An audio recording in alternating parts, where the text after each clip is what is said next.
finally, a delightfully dreary day in Florida. There aren't many. It's sunny. A lot.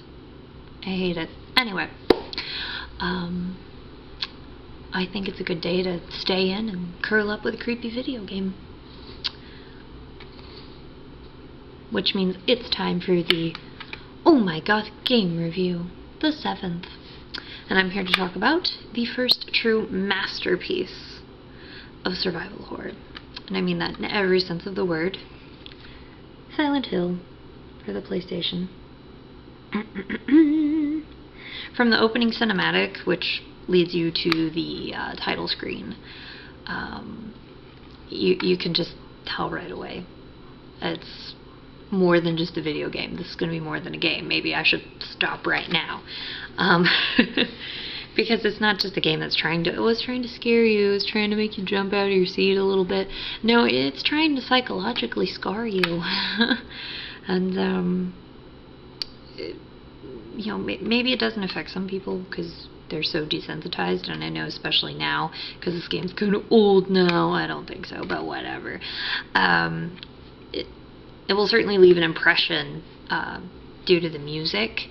The score, which was composed by Akira Yamaoka, is one of the things that's kind of kept the series going, I think, because ever since you know, we started making the games here in America, they've kind of been going downhill. At least for me. I don't know. They just seem more about the violence now, but that's a tangent for another time.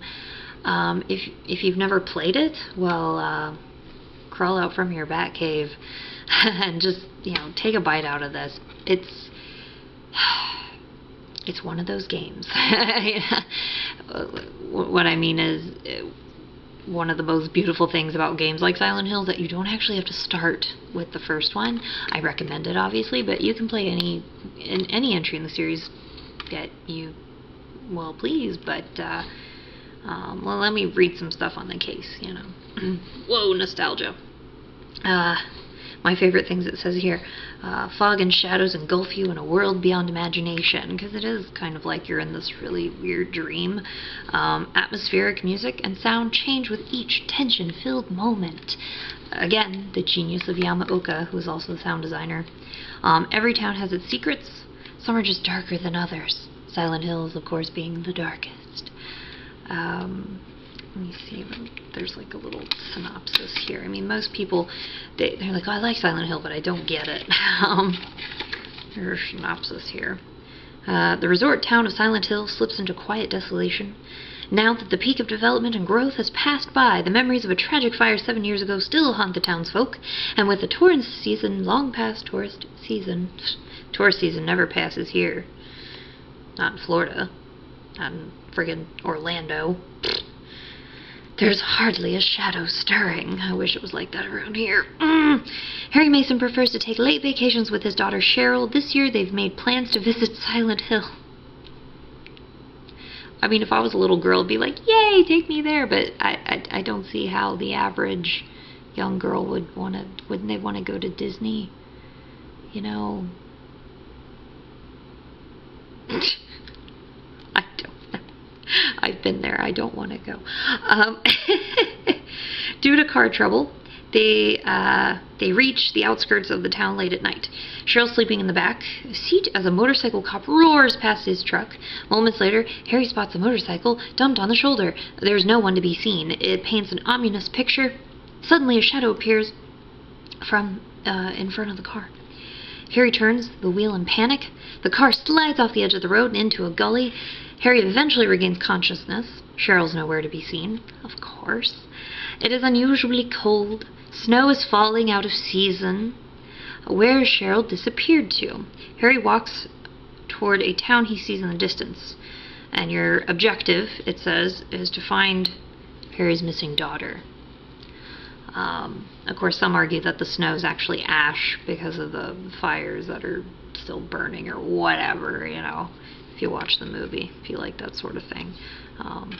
Another tangent, the new movie kind of sucks, but the first one is the most beautiful bad movie you'll ever see. Anyway, so yeah, finding his daughter, which along the way you're going to see the most surprisingly detailed, realistic settings for the limitations that PlayStation 1 games usually suffered. The setting, the atmosphere, it goes from spooky to just plain disturbing. And there's a lot of, whoa, they put this in a video game moments. And the game showcases the most masterful use of lighting and shadow. I mean, for a PlayStation 1 game, that means a lot. And the music, as the case reads, only adds to the tension, which is brilliant, and it's wonderful. The story is so macabre, and the characters, it's presented through these characters who are seriously haunted. I mean, these people are kind of, insane. Which, if you play the games, you kind of, you know why, you know what these characters have been through, and yeah. Now, if you do make it through the game, hopefully you get the best ending, and that leaves you with one option. Play the second game. Move on to Silent Hill 2, which happens to be my favorite in the series. I feel it has yet to be topped. But again, that's something for another time.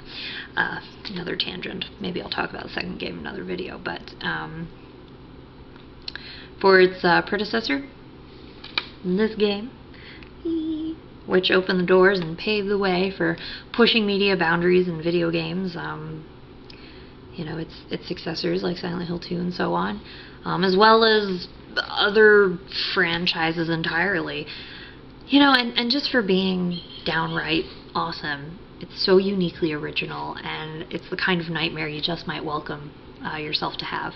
I awarded 4 out of 5 bats. And I guess all I can say is, well, go and play.